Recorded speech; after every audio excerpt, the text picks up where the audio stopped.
अस्सलाम वालेकुम, welcome to my channel Ted Status. Alauddin Khilji की लाइफ स्टोरी पर हम वीडियो सीरीज बनाने लगे हैं, तो इस पे जो फैक्ट्स हैं, एक्चुअल फैक्ट्स हैं, मैं सारे वही शेयर करूंगा। जो रिसोर्सेज हैं मैं वो भी शेयर कर दूंगा। कि थोड़े टाइम पहले एक मूवी आई थी इंडिया की, जिसमें अलाउद्दीन खिलजी के कैरेक्टर को बहुत ही एक गलत तरीके से पोर्ट्रे किया गया था और अपना एक एंगल बनाया गया था जो जिसका हिस्ट्री में कोई तस्करा नहीं मिलता।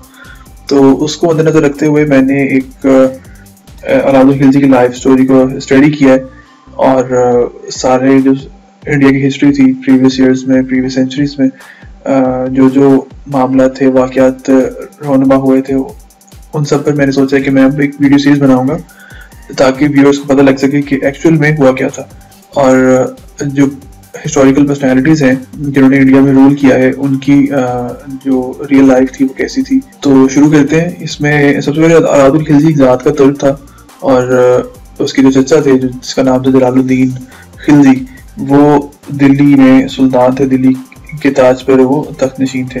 और एक ख्वाहिश होती है इंसान की, उसी तरह अलाउद्दीन खिलजी की भी ख्वाहिश थी कि वो सुल्तान बने, दिल्ली उसके कंट्रोल में हो, वो हिंदुस्तान पर उसका गलबा हो। तो इसी को मद्देनजर रखते हुए जब उसने अपनी सिचुएशन को देखा तो वो बड़ा बाउंड था, क्योंकि जलालुद्दीन खिलजी सुल्तान था तो वो उसके हुक्म के नीचे आता था और अगर वो सारी उम्र यही करता रहता तो कभी सुल्तान, दिल्ली का सुल्तान और हिंदुस्तान का पर गलबा कभी नहीं पा सकता था। तो लेकिन उसको एक बड़ा एक्स्ट्रा ऑर्डिनरी ब्रिलियंस और स्ट्रेटजी स्किल होने की वजह से उसके पास उसको जलालुद्दीन खिलजी ने एक शहर का हाकिम बनाया था जिसका नाम था कड़ा। कड़ा शहर था, उसका हाकिम था। अब अलाउद्दीन खिलजी से पहले जो कड़ा शहर का हाकिम था उसकी गद्दारी की वजह से उसको हटाया गया था और अलाउद्दीन खिलजी का उस पर हाथ था। और जब उसने उसकी गद्दारी पकड़ी और उसको सजा दी तो जलालुद्दीन ने खुश होकर उसको उसकी जगह पर हाकिम बना दिया।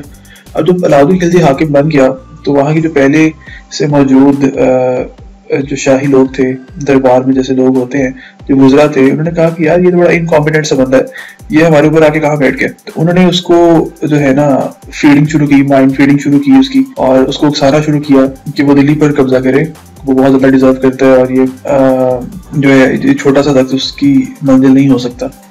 और उसको उकसाने का नतीजा ये हुआ कि अलाउद्दीन खिलजी अंदरूनी जो साजिशें होती हैं उनके अंदर शामिल हो गया, जिसका जो टारगेट था वो था कत्ल करना जलालुद्दीन खिलजी को।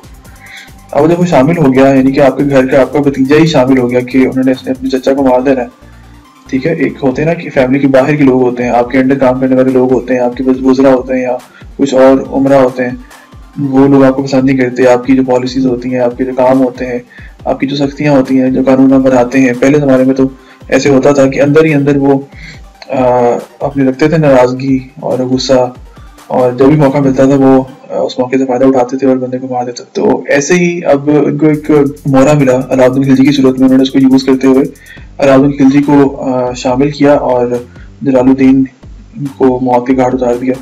अब जब मौत के घाट उतारा तो इससे पहले अलाउद्दीन खिलजी को ना ऐसे नहीं था, इसको समझ थी कि अब वो अगर वो मौत के घाट उसको डायरेक्टली उतार भी देता है कि उसने चचा मार दिया अपना और जाके सुल्तान बन के वहाँ बैठ जाए, ऐसा पॉसिबल नहीं था, इतना इजी नहीं था, क्योंकि बहुत सारी रुकावटें आनी थी बीच में, और रुकावटें आनी थी और बहुत सारे लोगों की नज़र उस पर सुल्तान के जो तख्त पर जमी होती थी। तो बड़ा मुश्किल था उसके लिए कि अगर जाके फर्ज कर सुल्तान बन के वो बैठ भी गया, कल को बीच में से कोई और उठेगा और वो अलाउद्दीन पे हमला कर देगा, वो फिर बन जाएगा सुल्तान बन जाएगा, तो स्टेबिलिटी नहीं थी।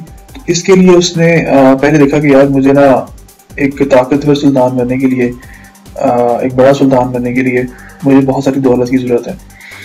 तो और ख़जाना जैसे होता है, पहले ज़माने में ख़जाने होते थे, लूटे जाते थे, उनको मिलते थे, तो ख़जाना उसको चाहिए था, दौलत चाहिए थी बहुत सारी, एक लश्कर चाहिए था, फ़ौज चाहिए थी अपनी बड़ी। और इसके लिए उसने फिर एक शहर था देवगढ़ का राजा था, वहाँ पर से उसको खबर मिली कि वहाँ पर बहुत सारी दौलत है, वो राजा बहुत ज़्यादा अमीर है, उसके पास सोने और चांदी के ढेर पड़े हुए हैं, खजाने पड़े हुए हैं बहुत ज़्यादा। तो अगर उसको अपने कब्जे में करके आगे बढ़ा जाए अपनी मंजिल की तरफ, सुल्तान बनने की मंजिल की तरफ, तो फायदेमंद रहेगा। अलाउद्दीन खिलजी ने प्लान बनाया और अलाउद्दीन खिलजी क्योंकि हुक्म का उसने पासदारी करनी होती थी जलालुद्दीन खिलजी के, जलालुद्दीन ने उसको मना किया हुआ था, का हुक्म था उनका कि अलाउद्दीन या और कोई भी शहर का हाकिम जो जलालुद्दीन के अंडर आता है वो उससे पूछे बगैर कहीं भी जंग के लिए नहीं जाएंगे या हमला कहीं नहीं करेंगे किसी के ऊपर भी। अब देवगढ़ है, देवगढ़ से निकल पर हमला करना अलाउद्दीन खिलजी को पहले बताना चाहिए था, लेकिन उसने बताए बगैर देवगढ़ पर हमला किया, उस पर कब्जा किया, सारा खजाना वहां का लूटा, और एक इतनी ज्यादा तादाद में उसके पास खजाना जमा हो गया कि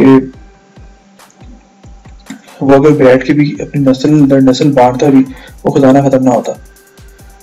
तो अब इसने क्या किया, अब इतने में खबर पहुंची जलालुद्दीन तक कि जी अलाउद्दीन अपने आप इस तरह की कदम उठा रहा है और ये बगावत के जुमरे में आता है। तो जलालुद्दीन को जब पता लगा कि यार ये पर तोड़ रहा है शायद उसके तख्त पर कब्जा करने के लिए, तो उसने तहकीकात करवानी शुरू की इसकी। अब जो खजाना उसने लूटा था वो लूटने के बाद वो ले गया डायरेक्टली कड़ा। जलालुद्दीन को जब उसने ये देखा कि ये मेरे पास आने की बजाय अपने वहां पे चला गया कड़ा, जिसका ये हाकिम था जिस शहर का, तो उसको यकीन हो गया कि दार में कुछ काला है, ये बगावत इसके अंदर झलक रही है। अब इसके लिए फिक्र की बात, जलालुद्दीन के लिए फिक्र की बात ये भी थी कि जितना खजाना अलाउद्दीन देवगढ़ से लूट के ले आया था छोटे से लश्कर के साथ, वो लश्कर कहीं ज्यादा था जलालुद्दीन के खजाने से। इतना ज्यादा खजाना उसको मिल गया कि अलाउद्दीन अपने चचा से जो सुल्तान था दिल्ली का, उससे भी ज्यादा अमीर हो गया। तो जब एक सुल्तान दूसरे सुल्तान से ज्यादा अमीर हो जाता है तो वो क्लियरली बहुत ज्यादा चांसेस होते हैं कि वो उस पर कब्जा कर सकता है, वो उसको हरा सकता है, वो मात दे सकता है उसको। तो इसके बाद अब दौलत आ गई, उसका अब बात तो क्लियर हो गया, रास्ता तो साफ हो गया सारा। अब उसको तख्त पर बैठना था, तो उसने धोखे से जो साजिश एक बनी हुई थी उसके मुताबिक उसने चचा को कत्ल करवाया और काबिज हो गया। अब जो चचा था उसका जलालुद्दीन खिलजी था, उसके बच्चे थे, अब दो बच्चे थे, एक बड़ा था एक छोटा था, दोनों लड़के थे। अब जाहिर है वो दोनों का हक बनता है कि यार बादशाह के बाद उसके बच्चे आके बैठे, लेकिन उसको भी कंट्रोल करना था क्योंकि लश्कर सारा जो था वो उनके अंडर चला गया था, उनके कंट्रोल में था। तो उसको भी अलाउद्दीन ने बड़े माहिराना तरीके से हैंडल किया और तख्त पर काबिज हो गया। फिलहाल के लिए इतना ही। अगर आपको पहला पार्ट पसंद आया तो वीडियो को लाइक कमेंट और सब्सक्राइब करें, शेयर करें और अपनी ओपिनियन से हमें आगाह करें कि आपको कैसी लगी वीडियो। और stay tuned for the next part. मैं इसकी पूरी सीरीज बनाऊंगा, आपके साथ शेयर करूंगा ताकि आपको फैक्ट्स का पता लग सके। तो उम्मीद करता हूँ कि आपको वीडियो पसंद आई होगी। Thank you so much.